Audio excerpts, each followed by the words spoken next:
Guys, we're back. I'm Adam, that's Mike, and No, we are back on the show, right? I guess so. Yeah. That's No. actually how Yeah. it goes. I think so. Okay. It is April 7th. We're a week out from April Fools. We should have done this a week ago. I know we should have. Okay. Probably would have been funny. I'm Daniel. And That's I'm Alex, yeah, I'm not still here. Mike.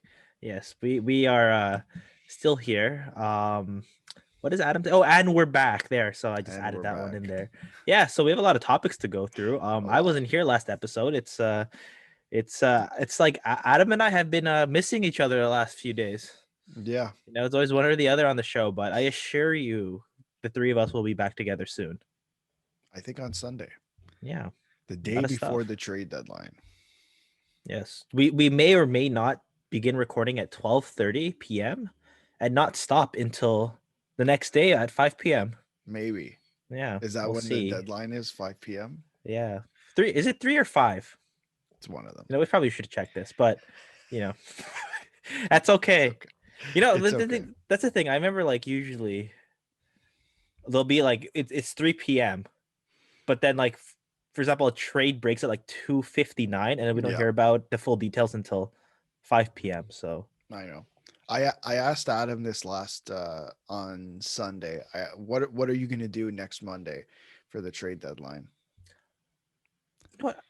I don't know. I feel like we have to go to tradition, and the big tradition we have here for some reason is we eat pizza on a special day. So I got to get pizza or Golden That's true. Star. That's You true. know, That's true. That's true. Are you gonna yeah. watch from 8 a.m. to I guess till 3 or 4 whenever they decide to end? What's the funny thing about that is every year I'm like, nothing's gonna happen, or I'm gonna see the full details of everything around 3 or 4 p.m. But I'm Yeah. still gonna wake up early and just watch the whole thing. Like Right? the one thing I really enjoy about these is on TSN, James Duthie, Yes. he reiterates the trades I've already heard about maybe 2 or 3 times already before like they come back from commercial. And I still love it. I'm like, I still want to hear him describe everything I missed. You gotta feel bad for him and Merrick because the first part of the day usually it usually isn't that fast paced. It's actually quite slow. And then it kind of starts to pick up around just after lunch. Because I remember last year what happened was obviously we were still in school and I had a class until about 3 o'clock maybe, so just towards the end of the trade deadline, and I left my class and I got to my next class and I had Adam and I were in a class together, and the Brady Shea trade broke as I'm walking from one class to the other, and it completely caught me off guard. I think it caught most people off guard, but unfortunately because of COVID, we I cannot see you guys on trade deadline day. Was that the last time you saw Adam No, no, in no. person? No, it Okay. would have been a few weeks because the trade deadline's usually at the end of February. Oh, that's true. Yeah. So we still had a few weeks before, yeah, before all this. Yeah, it's gonna be kind of. I think there's the meme going on where it's we have to try to learn how to, even though we know the people who are in our lives through Zoom, we have Yeah, to become reacquainted with being with them in person. yeah, it's gonna be it's gonna be weird. Like, there's a lot of things I've been thinking about that it's just not the same. I was seeing the Texas Rangers playing the Blue Jays. I had it on the background as I was doing my schoolwork last night or 2 nights ago, and they have a full stadium. Yeah, it freaked me out. It just caught me off guard. Like, whatever, like, dude, like those are the rules. People are gonna do it. Just like here, Yorkdale's open. People are gonna go. But it just caught me off guard because I haven't seen that in over a year now. Like, I saw it once over the summer because I think New Zealand had some type of event at a soccer stadium and they had 20,000 people. I think it was about 20,000 people in there. So it just caught me off guard. That's crazy. Yeah, I think that's a big thing too, just readjusting to all of that. But I guess when we get onto the topics today, moving on, Taylor Yes. Hall out of the Yeah. lineup. It was expected though, right? Like Yeah, this, it doesn't come as a surprise, but I think, last night on Insider Trading, I don't remember if it was Drager or LeBrun who had said this, but they have 4 games until next Monday. And you're not going to keep Taylor Hall out of 4 games if trade talks are intensifying now, right? So it seems like the expectation is that he gets traded before Monday, which, like, I already feel horrible for James Duthie and Jeff Merrick. If that goes down before then, I feel even worse.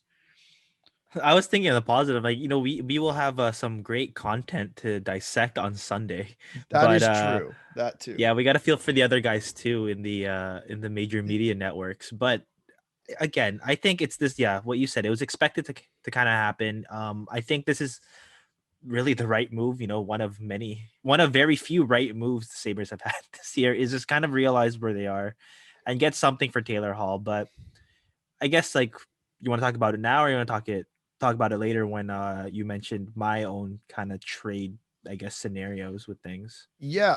Well, I want to ask you a question first, and then I Mm. want I want you to give us, because you weren't here on Sunday, and Taylor Hall was kind of one of the bigger names we talked about.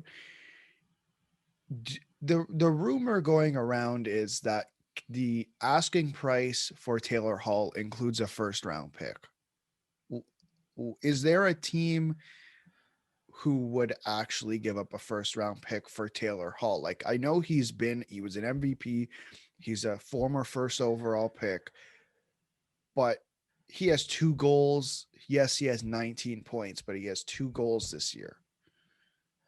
Yeah, I think we've mentioned it before, and we've used them in so many trade situations. And I think a team that is going to give up to him is going to be the same thing where we saw with the Lightning from last year, where they were just throwing picks everywhere to get the guys that they felt just led them there. That in a hypothetical sense, when you think first round pick, you don't think getting a first round pick and a prospect for Blake Coleman or a Barclay Goodrow, even though they got back a third in that trade with the Sharks. But I think it has to be that scenario where it's a team that's kind of going for it. So for me, it would be either Carolina or Colorado. Really, those two teams that have the cap and the teams that ideally from where they are, where they think they are in terms of their core, that pick's going to be in the 30s, or it's going to be in the really late 20s, depending on how far they go with the run.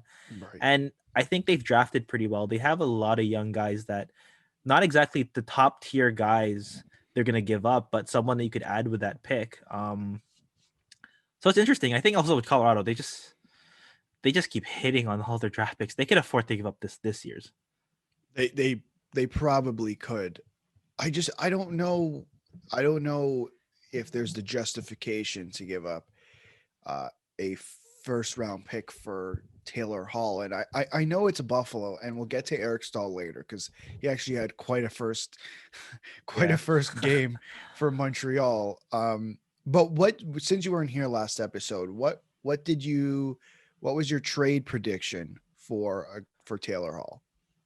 For me, it was kind of going to Colorado as more as I think it's just a better fit for me because of the quality of the guys they have around and the veterans they kind of have. And it's just more of a situation where they could give him the time to kind of rebuild some of that confidence, rebuild some of that stride he has in them. So yeah, for sure, it's going to be either a first round pick or really, I would have if it's not the first round pick, I would have thought of a Martin Kaut going somewhere else just because of the sheer depth they have, or even a Connor Timmins going the other way with maybe like a lower end pick if it's not the first. But it's certainly something that I think you still have to give something of substance Right. for Taylor Hall, but it's exactly that type of player that's not going to break the bank at all for the Avalanche because they just have an abundance. Yeah, I think we look at last year's when he was traded to Arizona, and I don't know if you can use that use that as saying, well, this is what Taylor Hall's value was or what his value is. I don't think you can do that because his last the he wasn't spectacular in Arizona, and considering the team around him, yes, and he hasn't been spectacular in Buffalo either, and yes, the team around him. So that's why I still go back to that first round pick plus, and I'm like, I don't know if a team is really willing to pay for that. I think there's other options out there that might not necessarily be as good as Taylor Hall, but the price could be so much less that it's actually more intriguing for teams to go for other guys. For sure. I think that, and it's kind of crazy when we talk about this now, where in a year, you see a trade of, or not more than a year, of Taylor Hall going. But I think it's just the expectations now, because when he went to Arizona, he was meant to be that guy. They still were thinking MVP Taylor Hall, that we're gonna let this guy drive the play. That in the ideal situation, it should have meshed with Phil Kessel or something, or Clayton Keller, which Right. really was not the case. But I think now you're right, where you think about, okay, first round pick Taylor Hall, which Taylor Hall are you getting now? And I think the reality is he kind of knows. He knows to a certain point that he's just not that guy anymore in in what we saw with New Jersey. He's just not that focal point anymore. That I think the Sabres gonna have to realize that too when it comes to trade value, because they held on to him long enough. It's an expiring deal. He could just walk the deal if the if everything is like really not there, because he's as good as gone, I think, from Buffalo. This is like, if we're gonna use a basketball situation, like, this is not a legacy Cal Lowry situation where if he leaves, it's a big thing. But I think with Buffalo, they realize that this guy's gone. We need to get something, because we still are looking for that identity. Yeah, I think you're spot on there. I really can't see. The only way I see Buffalo or Taylor Hall staying in Buffalo is if they're willing to offer him more money than he and Darren Ferris think they can get on the open market. It's interesting to me that maybe we don't know, like, I guess the personal aspect of it, of maybe he's become a beloved person in Buffalo, or he just loves the city so much. But I think it's just, given where he is now, I'm like, doesn't he want to win? Like, he's gone through Edmonton, he's gone through New Jersey, where they made the playoffs once, and then he went to Arizona, where they got destroyed by the Avalanche, and then now he's Right. here in Buffalo. Doesn't he want to win? He's gonna turn 30. He I can imagine he wants to win, and I think that is evident by I think he has a no move or no trade clause, and the fact that he is more than willing to say, please, like, yeah, go ahead, trade me to wherever. I think that's evident in saying maybe Buffalo. Sorry for the doorbell if you heard it. No worries. Um, maybe it's evident that, like, I I I don't know. Maybe Buffalo isn't. We've heard multiple times before. Buffalo is not the city, the team. There's something there's something wrong in Buffalo with something. I don't know what it is, and I don't think Taylor Hall is going to be attracted to that per se. It's crazy to think about, because again, like, a premier player a year and a half ago, and now it's these are supposed to be the times where he's in his prime, and you think about, hypothetically, like, a team would give him that big deal that he wants. But the reality is just the way his production's been. It might be another 1 year deal in the open market. Yeah, you're right. I think it's going to be a short term deal. Like, I can't see this off season for a guy like Taylor Hall being any type of long term involved because of, number one, the cap not going anywhere anytime soon, and COVID. For sure. And on that point with Yeah, COVID, great transition. Vancouver Canucks, Yeah, well, I mean, since last episode, there's it's been been, getting worse. yeah, Yeah, like, multiple players uh have been confirmed to test positive. I think now it's up to 21 players, along with some of their family members and staff of the team. And Adam and I talked about it last episode. Obviously, we actually talked about it 2 episodes ago after Adam Gaudette was confirmed that he tested positive. And obviously that later that night, they postponed the game. I don't have anything to add. I think everything I said last episode stands. I just was wondering what you thought about it. For me, I think there's a lot of things. I think two things. First, Sportsnet had a great article about Bo Horvat, and it's something that you know, but you don't think about where he's like like he's talking about the realities of the athlete we see on the ice and someone who's actually a family man, and just that fear he kind of has now where like if he contracted it, is it something that he's going to like transmit to his family? It's just a whole different situation where I think like getting out of that whole game mentality, just like we have to think about everything else in terms of safety. And I think Cicero, which by the way I love, he still has the hot takes Yeah. even for breakfast television. Like I love that he still retweets, Tim and Friends. That's so good. Yeah.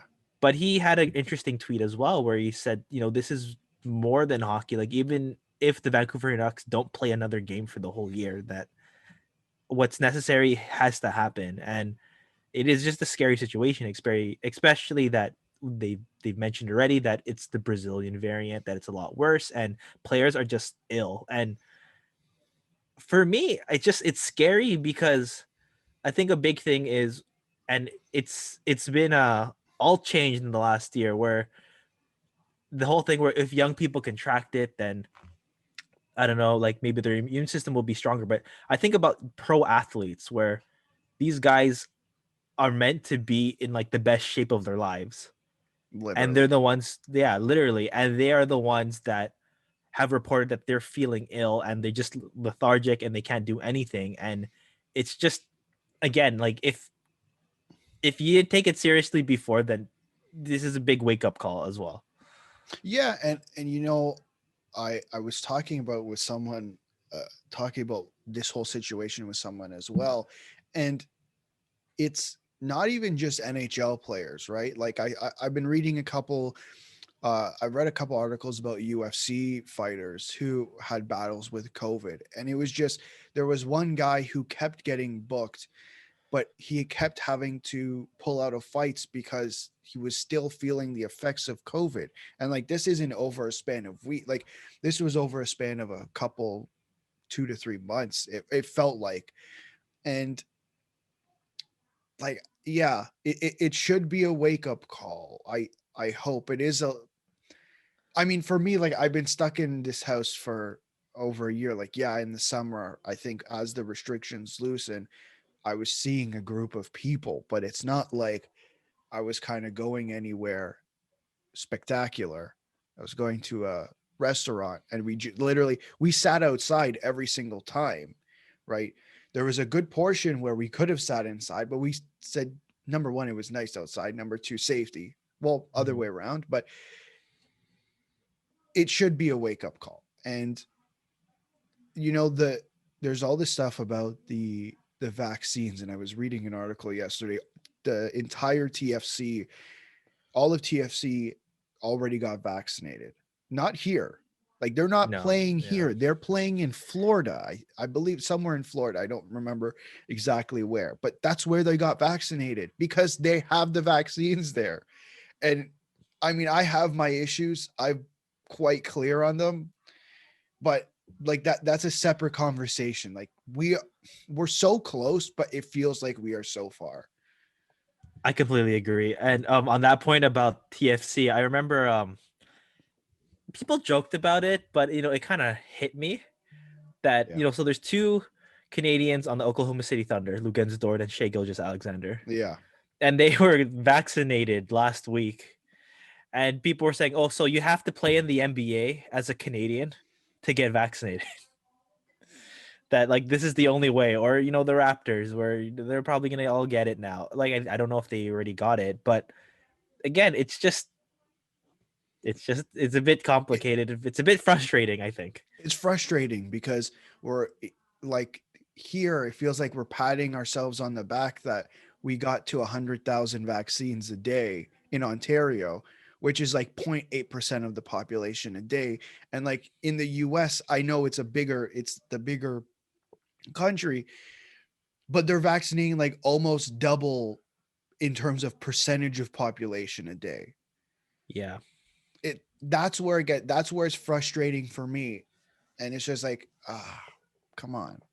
Um, I think yeah, it's just, and we could go on a lot about this, but it's just it's a weird situation. And when you say like the patting on the back kind of thing, Yes. um, I think that really applies to the North Division as well. Where again, we've mentioned it countless times. Where I think people were shocked when all these things were going on, where all these cases were coming up, and it's because I think that again the bubble mentality that it went so well in the playoffs in Toronto and Edmonton that it's going to be the same thing with the North Division, and then like it's like we're immune to what was going on in the U.S. where a lot of these breakouts with the Dallas Stars, with the Minnesota Wild, and so on. But I think it's just further proof that it's it's it's as wor- it's really bad here too. It's not, I don't know if it's worse, but it's certainly another situation where, coupled with the vaccine rollout, that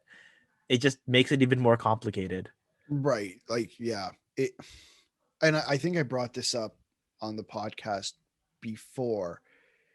Um it, it's just frustrating. Everyone's, you know what I mean? Like again, Yeah. today the Rangers they announced that everyone's getting back. Their entire team was getting vaccinated today. The Stars already got vaccinated, and it's like the North Division is kind of just just sitting there.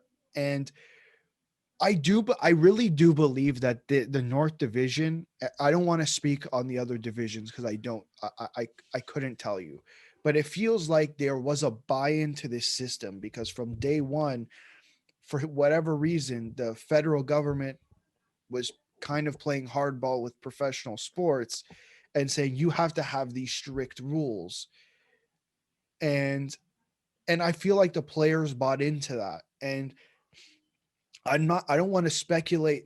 I want to speculate where these guys got where they got COVID from, because it literally could be from anywhere. That Mhm. I don't want I'd hate to do that because they literally could have gotten from everywhere, and it would just tear down all the work that they potentially did in buying into this system. Mhm. It's tough. It's tough for us, I guess, Canadians to kind of stomach this. Again, I every time you mention the Rangers game with the Blue Jays, it just gives me a weird, like, I don't know if it's for you as well, but it's a weird gut feeling where it's like I'm not used to seeing this, or it's a weird like sense of like things going too quickly, or is this like just a bit of hope that hopefully everybody in that arena is vaccinated. Yeah, I mean, who knows? Like I guess we'll see. In Canada, at least, all these more vaccines are coming, so hopefully things will ramp up. Just I guess to move on from the COVID situation, Daniel, you were right. By the way, about Thatcher Demko.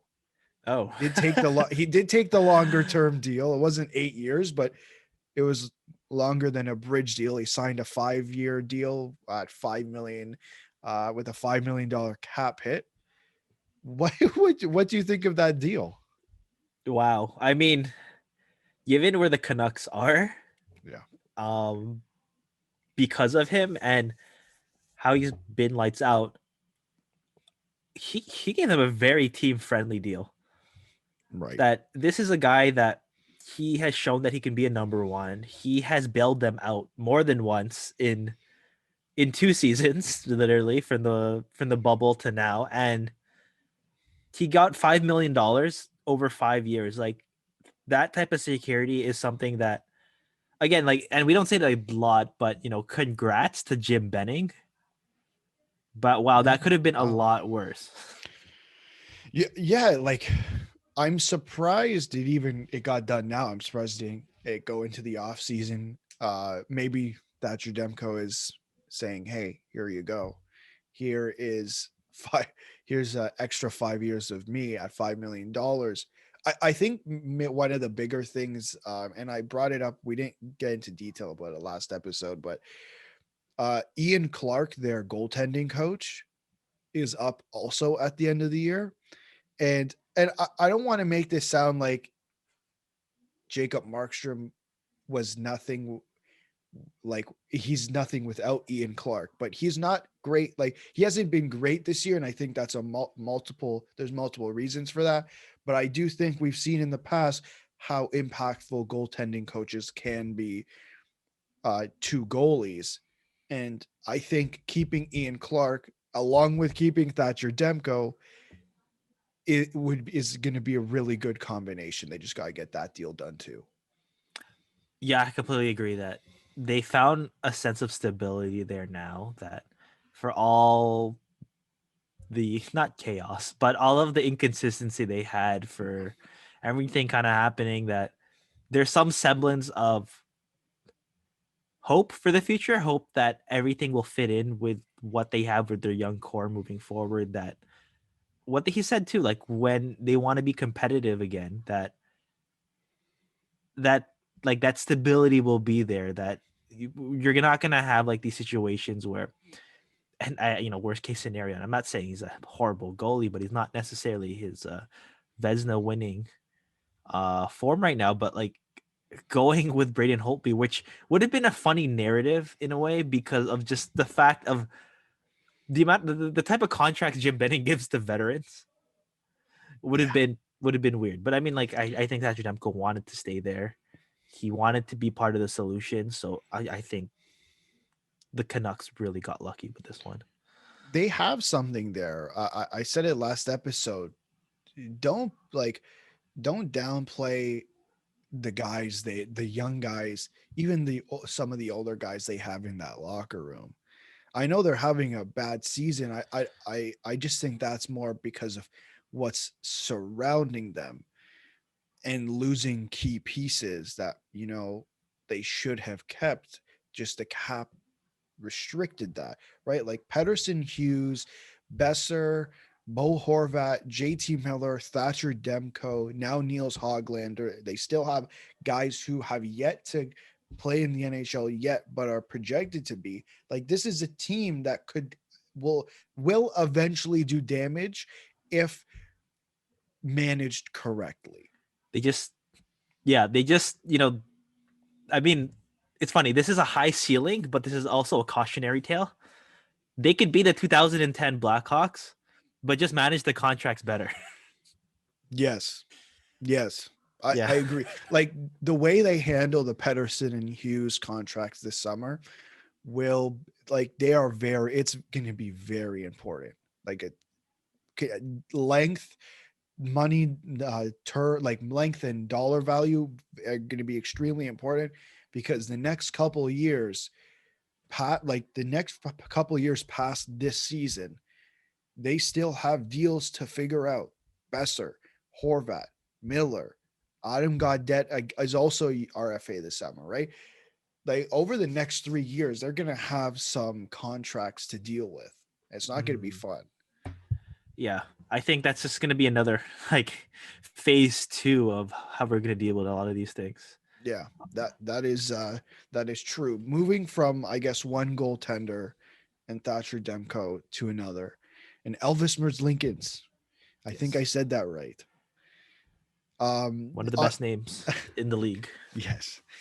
David Pagnotta, yet in his late further from the fourth period in his latest article, had written, "Don't be surprised if Elvis Merzlikins is moved." I thought that was interesting. I know we had him on our trade board, but it just felt like they had two guys there and they just had to pick um, one of them. And I guess they've picked Jonas Corposalo. Yeah, I remember reading about this. I believe it was listening. No, no, not reading. Listening a bit on 31 Thoughts, where I remember Elliot Friedman mentioned, I think this was 3 weeks ago, where I think Corpusalo was going to be their guy, since the beginning, simply because in terms of extension, in terms of communication, it was just a bit better with his agent. Um, and I think where Columbus is right now, that they could really cash in and get something for Elvis Mers Lincolns. And I believe for my trade prediction, I actually had him going to Carolina, um, which I think makes sense because they could get one of their young pieces that is going to be exposed to Seattle. So find a package around there. So there's something. I think again, what we said before is the Blue Jackets last year were saved by Mers Lincolns and Corpusalo, where they lose Sergei Bobrovsky. That they lost a lot of forwards, Matt Duchene, Artemi Panarin, like Ryan Dzingel, but these goalies really shined for them, and I think it was going to be a fun tandem moving forward. But I think that it's just unrealistic for a team that's going to be carrying two goalies in their prime when really the Blue Jackets, I don't predict them really taking like another step next year, especially when we don't know what Patrick Laine's extension is going to look like,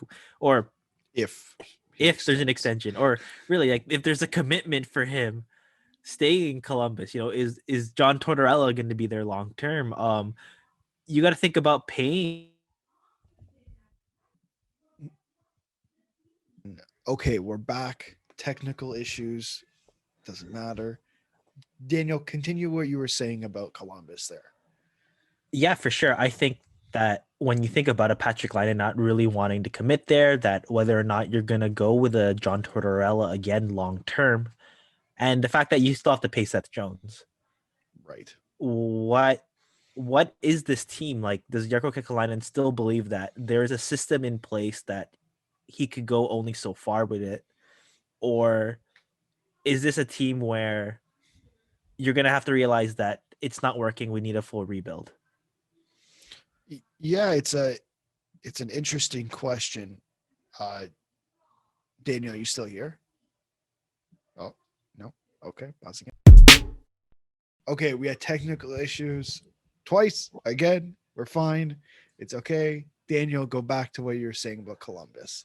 For sure. What I've mentioned before is just really the reality of this current roster. That how long does Jarkko Kekalainen believe that a system he's really established there is going to go so far for them? That I realize they're not a big market, but you just it's really hard for me to see them keep talent there, especially these guys who are going in their prime, like a Patrick Laine, or wanting to pay a Seth Jones, or really not having like the guy in the system that you're just kind of banking on this guy to come in and help them. Like, no disrespect for Igor Chinnikov, but I just don't see him as being like someone that's gonna come in and really steer this roster, because the reality is, like, I'm not saying it's a bad team. Like, there's a lot of great players there, but these are guys that just really bought into the system that I just don't think you could win with, like a Oscar Bjorkstrand or a Cam Atkinson or a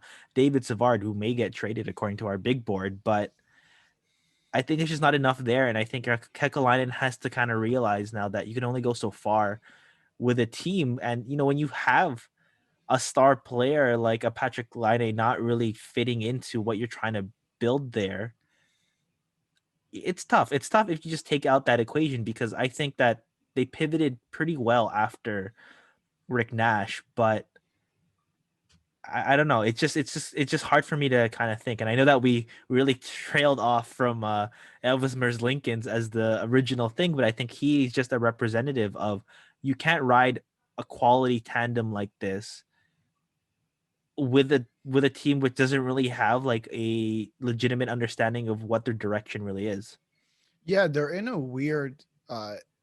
very not weird, but maybe interesting situation because for the last few years it felt like they had such a good thing there, right? Even that last season with Panarin and Bobrovsky, they brought in Duchesne, they brought in Dzingel, who they also brought in, I guess, Adam McQuaid as well. They beat the Lightning in the first round, couldn't get past the Bruins, and then it felt like things kind of trailed off from there, where they lost Panarin and Bobrovsky. Obviously they beat the Leafs in the playing round, and then that first Lightning game, which went to 5 overtimes, was really entertaining.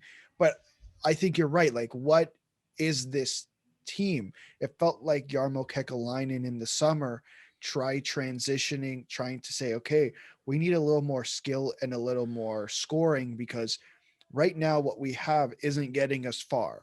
It's getting us into the playoffs, but it's not getting us far. Plus the fact Pierre-Luc Dubois didn't really want to be there. That's a separate issue. And it seems to be that it's not working for whatever reason, whether it's the composition of the roster, whether it's the coaching. I have a feeling it's a mix of both, but you're right. Like, what is this team? And I think maybe this coming off season is a really good opportunity for Jarmo Kekalainen to take a step back and say, okay, what do I want to do with this team? Because John Tortorella doesn't have a contract past this year, and I think you have to ask the question. And I've seen it from Columbus fans saying some of them want Tortorella, some of them simply blame guys like Line, and others saying, "Hey, man, like get like Torts out of here. Like it's just not working." So I think it's a really good opportunity for Kekalainen this summer. Yes, plus Merz Lincolns has term, and you could get a pretty sizable thing for him. That is true. Um, Anything else about Lincolns before we move on? Um, yeah, I don't know. It's kind of be tough. I think that to kind of really gauge on because he's one of those overager guys that he had a really good world championships for Latvia, but it took him quite a while to get to North America. So Right. there is again like there is that international experience there, but I like teams committing to him is just do they view him as as a legitimate number one moving forward? Yeah, that will be the defining question because there's teams who are looking for number ones, and is this guy your guy? I guess is Mhm. the question. Just to move on, I guess we'll do two things here. I want to look at the fourth division in the West because it's starting to get a little bit interesting. Three teams kind of in the mix for that one, and then I want to take a look at St. Louis because I believe it was Saravelli on Insider Trading last night brought up something interesting. First off, right now you're man, you might actually be right twice in just this division alone, right? Minnesota sit in third place with 5 points, uh, 5 points ahead of Arizona. St. Louis are actually 5 points out of a playoff spot. Right now, Arizona has 43 points in that fourth spot, and San Jose behind St. Louis also has 38 points. It's starting to look a little interesting because they're playing their own division the entire time. Mhm. Maybe 5 points doesn't actually mean a whole lot, but it could be a very interesting race for the rest of the season for that fourth spot. So two disclaimers beforehand. Yeah. Number one, thanks again. Yes, I like that I had two great predictions for this division. And second, I know because Adam is going to mention this either to us personally or on the next episode. I was 2 out of 3 in this division. I said Anaheim was going to make the playoffs. I know that was That's a fine. horrible prediction, but I'm okay. I'm happy for the Wild.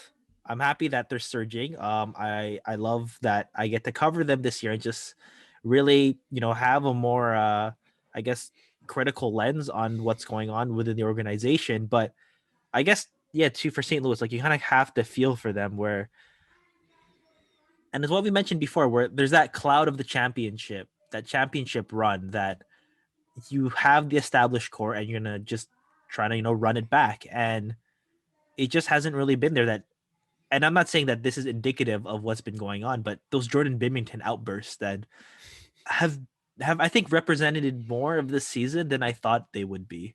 Of just that frustration, of just that, they're not getting killed every game, but it's not looking like the same championship team we saw. Right. So, who do you think finishes in that fourth spot in the West? And it's crazy that every year we talk about this or they were in our off season. Like I personally believe they dominated our off season stories not for the good reasons, for but all the wrong reasons. for all the wrong reasons, that Arizona might pull it off, that they might be able to do something. And, this might be something that is just, again, a streak they're having, and Blues are just having a bad streak right now, the last 10 games. But they've been pretty solid, that like they've been able to kind of get something out of there. And when you think about those two goalies they have right now, I just don't think, like, if you are where you are right now, like, would you trade an Antti Rantala at this point? Uh well, it depends. How much trust do you have in? I think Aiden Hill is their third string goalie. Mm-hmm. Do you trust him moving forward to be your backup? I've heard great things about him. If that's the case, like remember they don't have many draft pick like On their top own fault. draft. They don't like for their own fault. Yeah, yeah, Yeah. of course. Like it's their fault they're in that situation for the most part, right? They don't have a first because it was taken away. Their third, I believe, was part of they traded away in the Taylor Hall. They got a second. How did they get it? Oh, for Derek Stepan. Remember, they got a second for Mm-hmm. that Somehow. somehow. But again, like they're still without a first. And, maybe that doesn't matter as much this year because a lot of prospects aren't playing, the OHL especially. But I still think they wouldn't mind having a first round pick. I think most teams wouldn't. Yeah. Do you get that from Antti Ranta or do you get more uh, other pieces? Is a separate discussion, but I don't see why not. They don't try to Yeah. trade. Again, I would think of a Carolina situation where they'll give up something substantial, Right. to Arizona, because it's not going to hurt them in the long run. Also, they Right. gave away a first round pick for Brady Shane. I think he's a bad player, but like, you didn't really have to like. It's just funny. You say you signed Jake Gardner, you have all these other defensemen, and then you also trade a first round pick for another defenseman, which is funny. Yeah, and apparently they're still looking for another defenseman. Yeah. Like they called about Travis Hamonic a few weeks ago. I remember hearing. I think Friedman reported it, and it's like, why? Like you literally have the They can't help themselves. deepest defense core probably in the league, and whatever. I don't know. Yeah.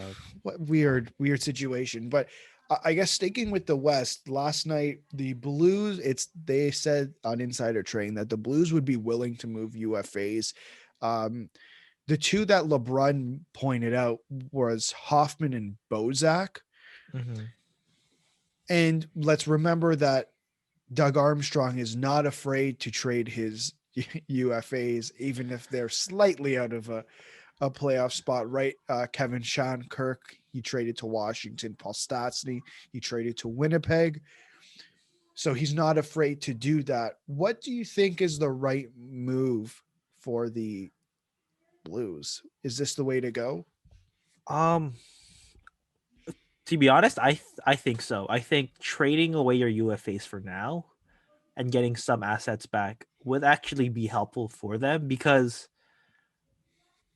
again, I know it's weird patting myself on the back, but I kind of looked at this not as a drain on talent, where I'm like, losing Alex Pietrangelo, it was gonna hurt them regardless of who were they gonna replace him with. And I Right. think that it just, that leadership aspect of what happened there was a big drain on it, because Ryan O'Reilly is a perfectly capable captain, I think.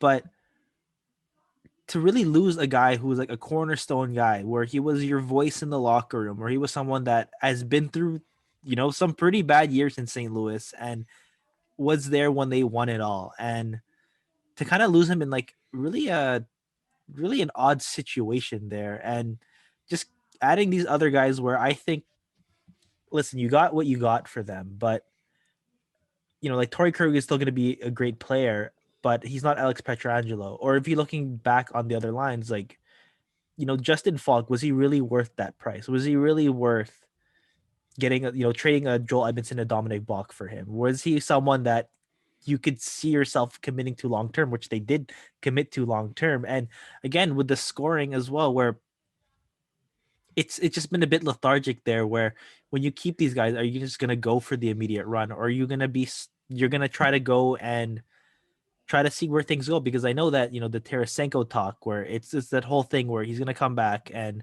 he is gonna be someone that could could potentially help them. But listen, like, this is a guy where he's not gonna like lead the offense again.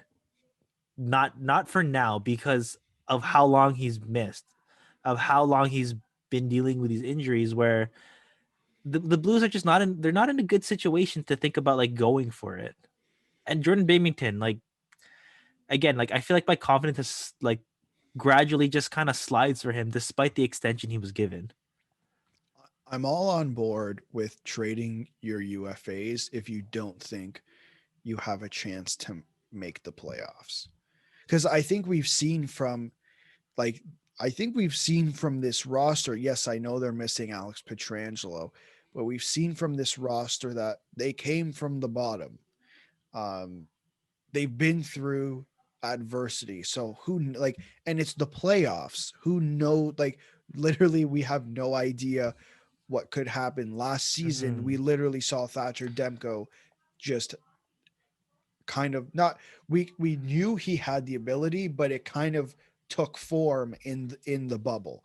Mm-hmm. Um I guess yes, then if Doug Armstrong believes that this team is not making the playoffs, yeah, go right ahead. You could probably fetch something nice for Mike Hoffman, get a little bit for Tyler Bozak. Like, I don't think those two guys would necessarily come back specifically.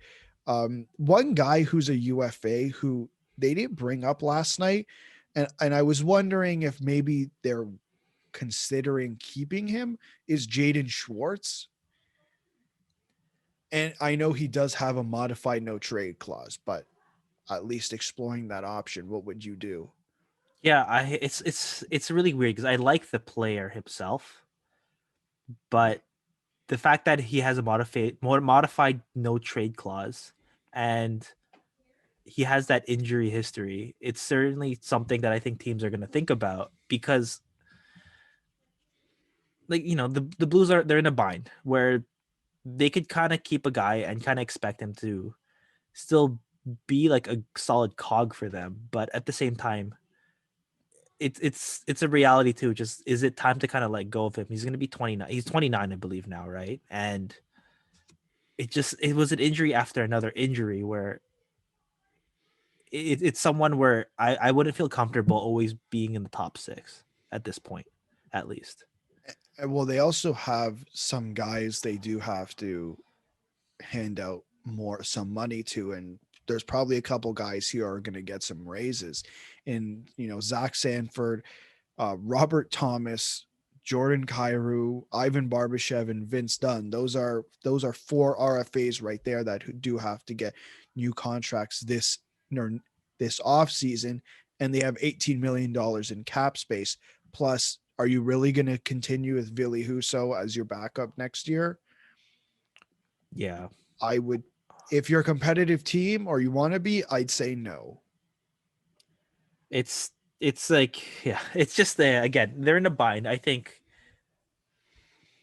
maybe they can make that run, because I look at this team and it's funny. Before coming into this episode, I was gonna mention San Jose, but then they lost 5-1 to Anaheim, and I was just like, okay, I thought they were getting somewhere, but they're not out of it per se. But it is interesting with the West, where I think it's gonna be a division. I think this is gonna be the division we're gonna look at maybe up until the last week of the season to just kind of see who wins. I think, and this is my prediction. I don't know if it's gonna come true, but I think there's gonna be a tie at fourth place between two teams, and they're gonna look for all the tiebreakers there to see, like, okay, Wow.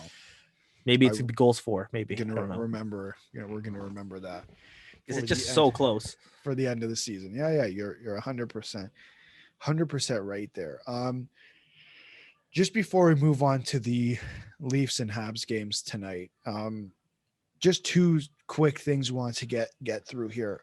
Henrik Lundqvist apparently is going to see, he has an appointment with a specialist because there is a chance he does continue to play in the NHL, whether that's this year or in the future. And I think that I think that's a really great story.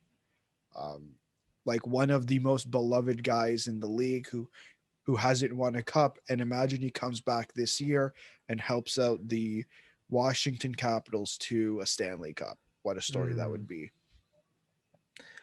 I think so. I think, I'm just crossing my fingers. Everything kind of goes well with it. And whatever the decision is, that he's the best, one of the best to ever play, that he was a generational talent, I think, in goaltending for the New York Rangers. And I feel for him. I understand the whole thing that's going on, but worst comes to worst, he doesn't get cleared. I just hope he knows.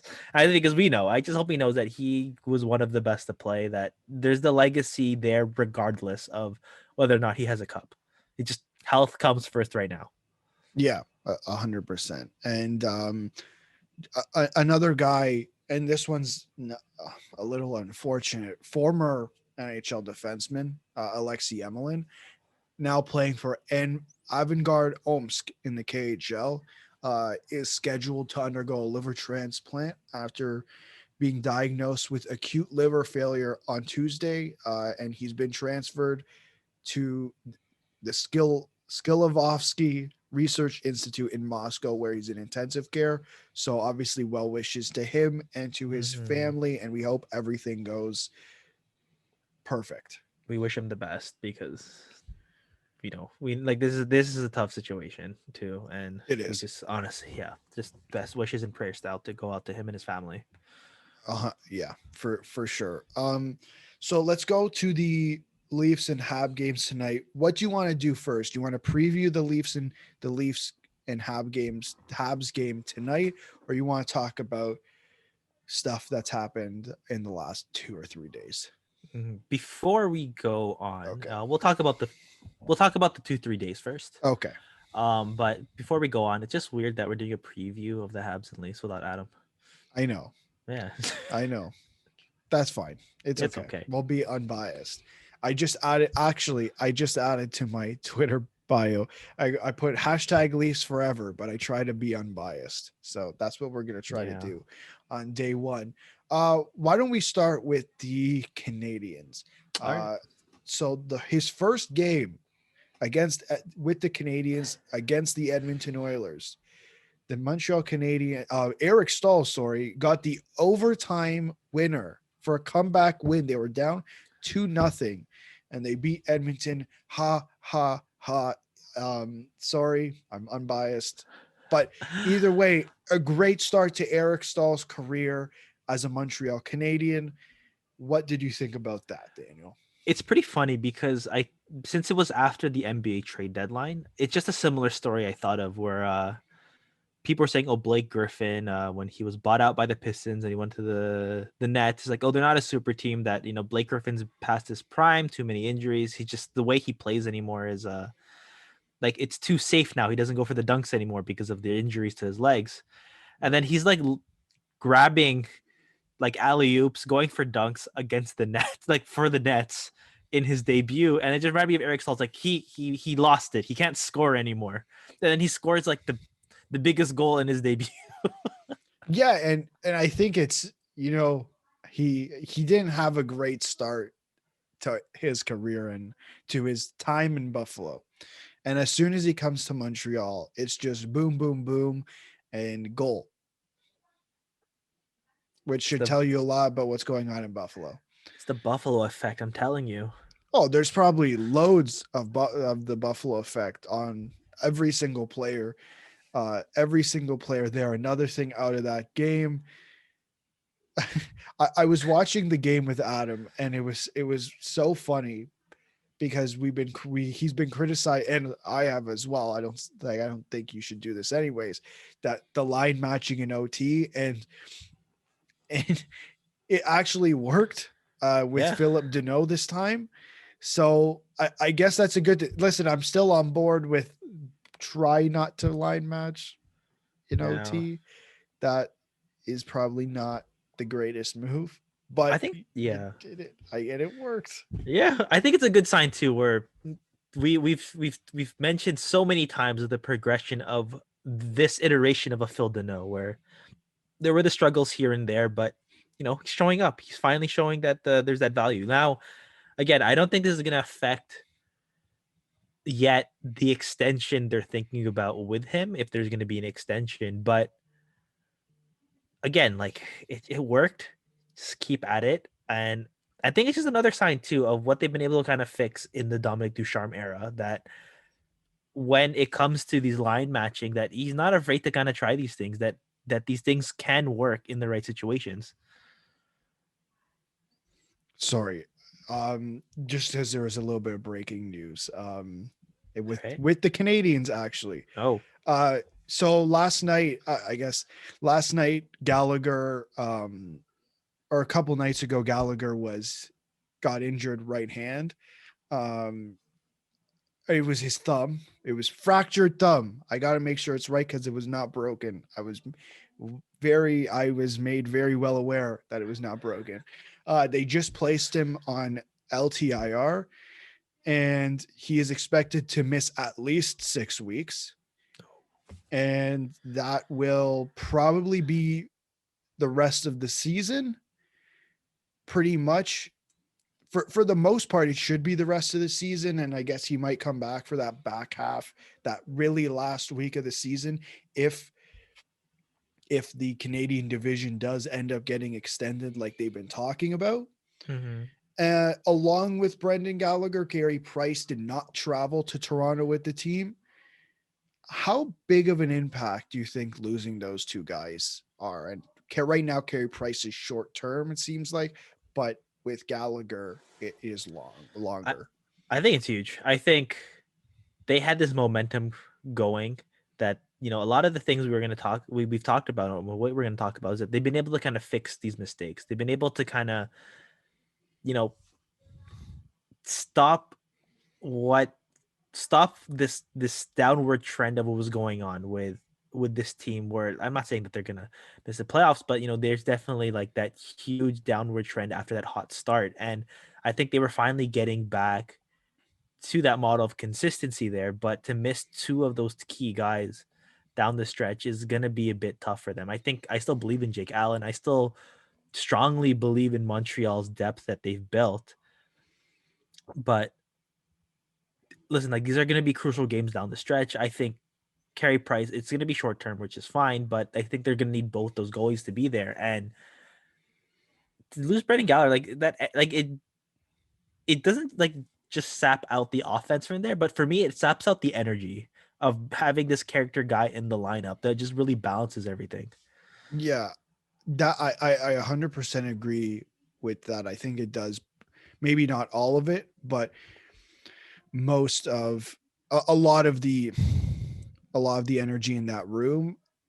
You brought up one thing there that I really want to stand out, is that they have the depth this year. If this was last season or even the season before that, we're talking about guys who probably should be in the NHL playing heavy minutes.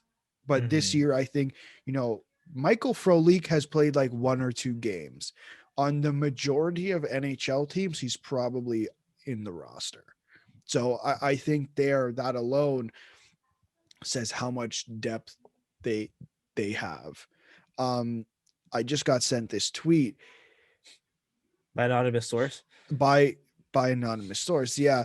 By placing Brendan Gallagher on LTIR, this is from Renault Lavoie, by the way. Sorry, 3.75 million is released on the payroll of the Canadians in view in time. You know what? I can't believe Google Translate did this. This is great translation. But pretty much they have enough cap space that they don't have to make a move with the because of Eric Stahl, and it actually leaves them a little bit more money to maybe make another move. But hey, it's Mark Bergevin. He's probably going to say they're not doing anything. And do So something. Yeah. Again, a lot of teams have done this before. The Lightning were technically going to probably do this with Nikita Kucherov. The Blackhawks, with Kimmo Timonen and Patrick Kane when they won in 2013. Again, that's what they did before. Maybe another move there now. They have a bit of that cap space, and then once the playoffs roll in, they'll be okay.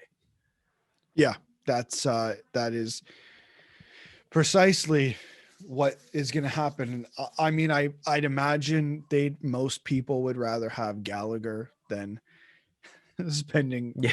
spending an asset, because I think he means that much more to the team than most guys they could acquire. But it'd be interesting to see what Bergevin does moving forward. Like there's about what 5 days until the deadline. Hmm. Who knows what we can see? Maybe Mark Bergevin has something hidden up his sleeve. Um, let's move. Unless do you have anything else to say about the Habs before we move on? Honestly, it's just gonna be interesting to see this next stretch and how they're gonna adjust. And one thing I'm just gonna be interested in is just how they're gonna structure those lines, because I know here and there they had like Corey Perry on the second line and they were just moving everything around. So Right, they have options. they do. So let's go to the Leafs quickly. Uh, just a couple things in LeBron's article last night. I was reading. He had talked to Dubas, and there was a couple quotes that really stood out to me that I want to bring up. Number one, he said that Galchenyuk's play reduces the urgency to trade for a forward.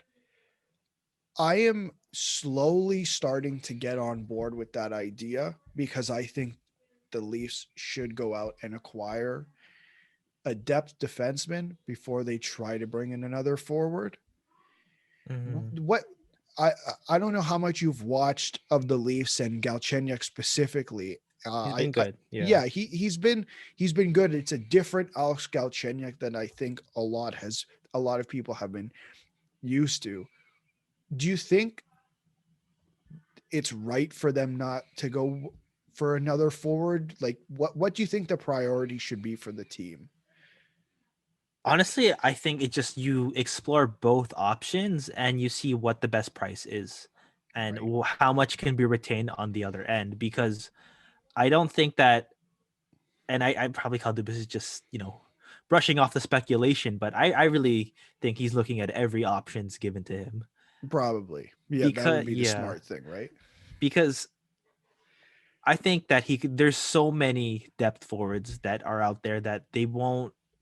I don't think there's going to be too much of a of a bidding war for a lot of them. I don't think Mikael Granlund, for example, is gonna really get you a whole like it's not they're not gonna ask for like a first round pick or second round pick for him. I think they're gonna realize what they have with him and they're gonna move him out depending on really what Nashville wants to do at this point. But I think even on the defensive end too, that whatever comes to them, they should engage with. But I think it's just all about knowing what you can get based on what you're willing to give up and how much that impact is going to be.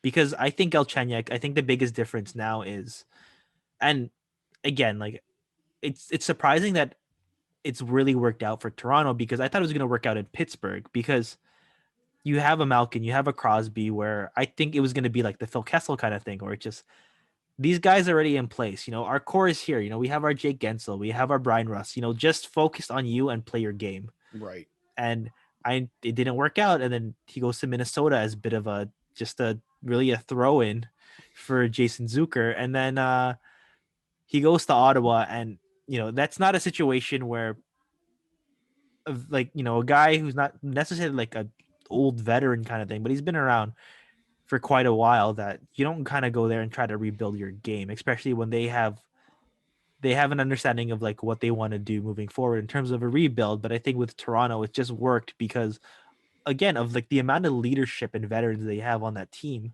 where they helped guide him, where he just kind of worked that for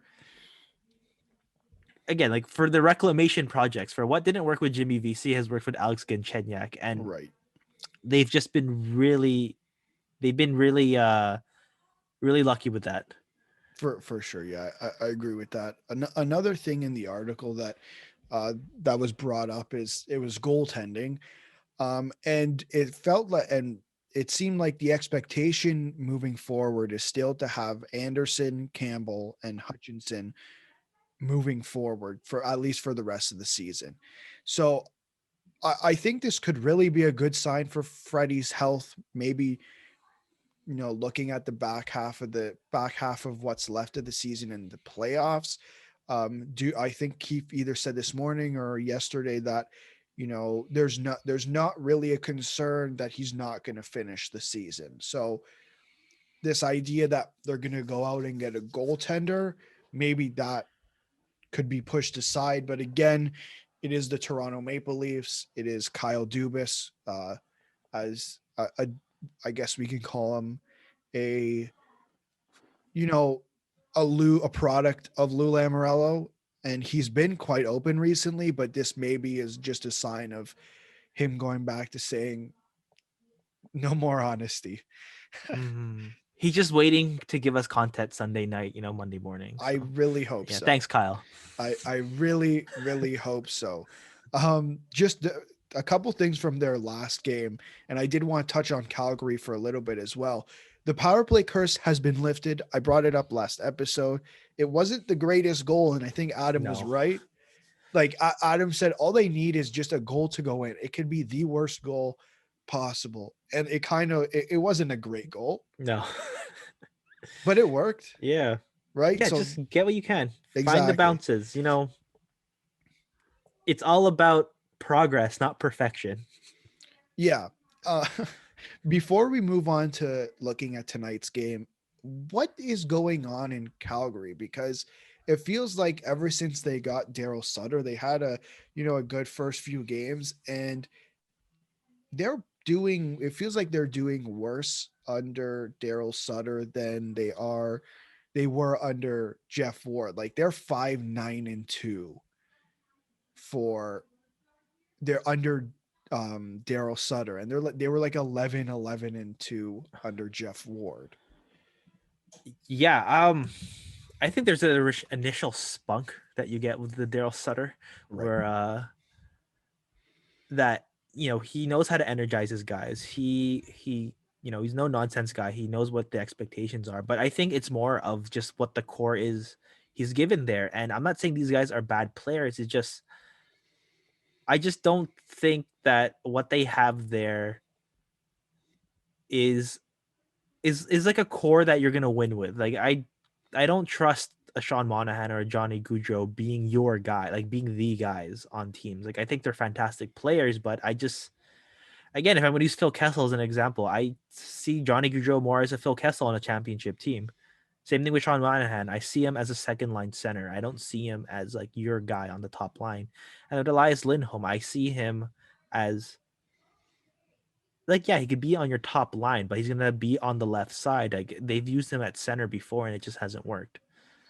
Yeah, they're in a weird situation because when we looked at this team after the offseason, they had bringing in Tanev, bringing in Markstrom, and then adding those guys at the bottom end of the lineup, like a guy like Levo. Wow, like these guys made some moves. What was their issue last year? Goaltending. And they kind of fixed it, or we thought they did, and it hasn't really seemed to work out. And it seems like they're going to not do anything at the trade deadline, which I guess makes sense. It seems like those top four positions in the North are locked. What do you think? And I've been thinking about this recently.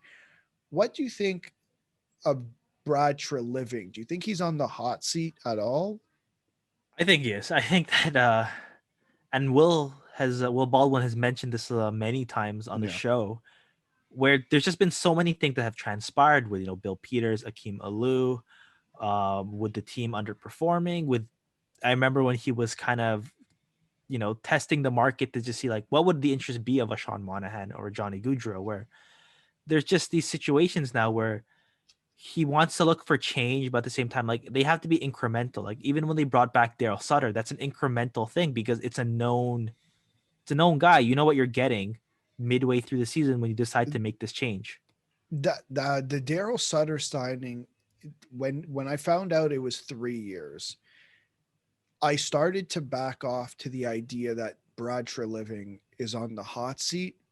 Like let's say they don't make the playoffs, and I just don't know if he'll be fired because you sign Brad. You signed Daryl Sutter for 3 years. We know that general managers tend to prefer to have their coach. So you're gonna ride out the first 2 years of a new general manager with an old coach, like the coach of a previous GM? Probably not. I can't see ownership approving this and approving that signing and then firing him an off season later. Unlike it just seems weird to me because like what GM is going to say, "Yep, I'll ride out 2 years of Daryl Sutter and then bring in my own coach." Yeah, and I think it's just maybe his perspective and our perspective. I think for his perspective, he still believes he can win with this roster that he's built. I think that he has quite a few pieces that are getting like Mark Giordano. I know he's like 38, but the amount of time he's it took him to be in the league, like he's only like at least 33 in that kind of frame of mind, I guess, in terms of that. And they have like Yuzo Valimaki and like Rasmus Anderson out there, and then they have a Matthew Kachuk where I think he's just gonna keep getting better, but it's just that reality of things where it's just the other guys you have in place, like what is their shelf life for you in terms of in terms of looking at what is my playoff window, what can I realistically achieve with this roster? Yeah, it what like, I don't know what they can achieve because we've had the debate. Oh well, it's they're the Toronto of the West, and well, okay, Toronto has made their moves, and we're gonna find out. Right, that's this season, and they've done really well. Right, first in the division. Calgary, on the other hand, made their moves over the last multiple seasons, right? That Hannafin, the trading Dougie Hamilton, bringing in Hamilton and Lindholm, um, and then this season bringing in Markstrom and Tanev, and they're not even going to make the playoffs. Like, Yeah. what is the like? There has to be some talk of this team needs to either be broken down or there needs to be a major retool in a way. Like, you're if I'm Brad Treliving, like every time I say Brad Treliving, I almost say Jim and I feel really bad. Um, but there has to be that discussion. Goudreau, is he here or is he gone? Monahan, is he here or is he gone? Like something has to change here. Yeah, I definitely agree that there has to be something there that you have to kind of establish that this is something that we have to put our like we I think yeah there has to be a culture change with things where maybe I don't know there's a shakeup, like I don't know, do you start fielding offers for Mark Giordano, do you get rid of Sam Bennett now and just see what you can get simply because it's just been a negative story this whole year? Like I think those are just examples that I think of. Or do you really go out and say, okay, you know these guys are not getting a 8 million a year, like they could get moved. Like you trade a Johnny Gaudreau or Sean Monahan finally to just try to establish that we don't expect the same results from before. Well, what Goudreau has 1 year past this year. Monahan has another 2 years past this year. Lindholm has another 3 years past this year. I guess like those are I don't I wouldn't touch Lindholm. I think he's been a really good, especially that first year he was there, was a really good addition. I do think you look at the guys who have been there for a while and say, okay, let's shake things up a little bit to kind of send a message. Like it's the same discussion that would be had in Toronto if they enter the first round and lose. We're having a discussion about what you do moving forward in terms of the core of this team. It's something that is going to be evaluated at some point here. And I think it's just been too long that you can't look away anymore. Yeah, I completely agree that for too long, I think Calgary, like they established something that was good there after the Aginla years, but they Right. just haven't taken those next few steps to solidify it or keep adding to it properly. Right. Yeah. I 100% agree. Anything else on Calgary before we move on to the Leafs and the Habs? I don't know, to be honest. I like the retro reverse jerseys that they played against the Leafs, That but is true. I don't know. I just don't think it's in them this year to kind of turn things around. Yeah. It's a little too late, and I don't know if I don't know how many moves would really fix what's going on Yeah. in terms of players. Tonight, I'm getting the time up here. At 7:30, the Leafs and the Canadians will be facing off, and we are going to preview that in the most unbiased way possible here. Yes. We already brought up the fact that Price will not be playing. It will be probably be Jake Allen, and now Brendan Gallagher is out for 6 weeks, or at least 6 weeks. So those are two additions that come out from the Canadians lineup. What is the expectation for this first game, especially without Brendan Gallagher, because that's a really a long-term injury, and I think the team needs to, with that guy out, they need to start by absolutely going just full steam ahead. Yeah, I agree. I think that the Leafs have a lot of momentum now from their current streak that Montreal just has to go out there immediately. Either it's going to be from their rushes or it's going to be from, playing that two-way game or having those grit guys just really kind of show up for them, like a Josh Anderson or Corey Perry, to really kind of, you know, establish the tone of the game, like what they want to kind of play, because they're going to be they're going to be undermanned. They're going to have to deal with a Toronto team that they've they've been really hot lately. That I think Montreal wants to kind of make this an even tilt, and they're gonna have to kind of realize that they're undermanned. I think one thing that I think Montreal could do that would really stir the pot in their favor would be to play a more physical game against Toronto, because in recent games, and it's been brought to my attention from a couple people that it doesn't look like that same. It's still there, but the protecting your guys are isn't necessarily there as much anymore. Like a couple, Matthew. Well, that was in overtime, so it's a little bit different. But Tavares, I believe, against Edmonton, not the greatest hit, and no one really stuck up for him. Um, Maybe that's how you get to Toronto in a way, and especially since their power play hasn't been fantastic lately. Taking the penalty, if they do, it's not that big. But maybe it's April. Maybe the power play will be great again. Who knows? But I still think that playing that rough game against Toronto is still maybe Toronto's one weakness. And speaking of, I'd like to see Toronto how they battle against that, because the closer we get to the playoffs, and once we actually get into the playoffs, things tend to get a little tougher. Um, and that's been Toronto's weakness in past years. But I think with the guys they have now, things can be a little different. Yeah, I guess in terms of like a fan perspective, I'd like to see Josh Anderson, Corey Perry versus a Jake Muzzin, Wayne Simmons kind of situation going on. If like we're gonna talk about like setting the tone for this game is gonna be physicality. Right. Like that's what Montreal should do. Like I think that you put it really well. They have to set the tone this game. Like they have to set it. It can't be Toronto that sets the tone, considering their past play recently.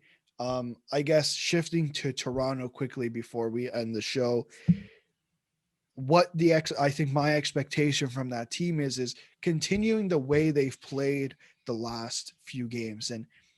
And their last few games, it's really interesting. They haven't been the most entertaining. And I think that's been a little off-putting to some people. But I think it shows that they can still win if it's a boring game. And I don't think I would have said that last year. Yeah, I think right now they have really adjusted, and they're not just really looking, for those rushes. They're not looking to just like, come in waves offensively for everything. I think a lot more now is a bit more calculated Yeah. with the lines they're rolling out or what play they want to have in the offensive zone. So, can't really agree. It's not been as Tim McAuliffe would say, it's not the sexiest of games, but Correct. it gets the job done. Yes, I think that's something it seems like Toronto has learned, and that maybe comes with maturity. Um, Especially considering how young those guys, a lot of those guys are, is realizing that it's not all about the flash and the fun and this and that. Like, it's going to get rough and tough, and you still have to be able to win those games. You have to be able to either say, hey, I can like light a spark offensively, or, you know, as they say in soccer, it'd be like parking the bus and playing that defensive game. um so it'll be interesting to see what Leafs team comes out tonight. Yeah, I think it's gonna be great. I think it's gonna be fun. Again, you love to see these type of games where what I've said before. I love that there is that, like, it's been ignited again, that Montreal Toronto tilt, because both teams are just competitive right now. I think it has. I think that's it feels like what's been missing for a while, because I mean, recently, the last couple of years, it's been Toronto, Montreal, and then my hands down here, by the way, Yeah, the last multiple years, it's been Montreal and then Toronto, right? So that went for a long period of time. While I think for a lot of fans, there was still that rivalry there. It just didn't necessarily feel the same, because when both teams are doing really well, the rivalry means so much more, in my opinion, at yeah, least. yeah. The rivalry means so much more. I agree, and I think that, this is a subtle comparison, but not truly accurate. But it's that same feel where I think Toronto for so long has been, Toronto and Boston, right? Mhm. And it's same thing with even with the Raptors. For so long it was LeBron versus the Raptors, and then when alignments change, that it introduces the new or old rivalries from before, that they're allowed to develop again when teams are competitive.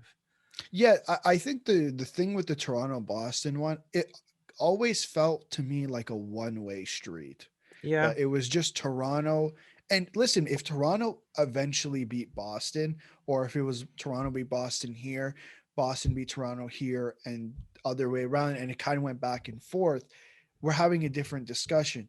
But the fact that Boston just kept dominating, and they won back to back series, and then plus 2013, it felt like it was just a one way street. It didn't feel like yeah. it was reciprocal. And the same with, to be honest, it felt the same with LeBron and the LeBronto. Raptors too. Like, it just every year it's like, man, just get past LeBron. And it was one of those I, things I'm I'm where ready to it's get hurt again every year. right. Like, it's like, come on, leave. Like, why did it have to be Cleveland? Is there anything else before we end the episode? It's gonna be fun. Then you guys are gonna have your chat about it, but let's see how the screaming goes. I could see, he's not here on the show today, but I could see Adam's activity on Twitter regarding Brendan Gallagher. Yes. So best wishes to him as well. Of course. Um, Thank you for listening to another episode of the 2-on-1 podcast. If you did enjoy it, make sure you hit subscribe. Make sure you leave a review if you can. Check out the YouTube page if you're not watching on YouTube. If you are watching on YouTube, again, hit subscribe, hit like. What am I missing? Check out Daniel's hockey writer stuff. Are you still writing for the eye opener? No, I think it's done for No now. But more check out my eye old opener. stuff for the So the opener. old stuff for the eye opener and the hockey writers. Check out Adam's um, HFRs and his YouTube channel, and check out all our social medias. Plus, if you haven't, with less than a week to go, so far only one guy is off the board. But go check out the big, as we would call it, the trade big board. The big board. The link, I believe, is already in the description. If not, it will be everywhere. You will see it. Make sure to check it out if you haven't already. And see you guys on Sunday. Thanks, guys.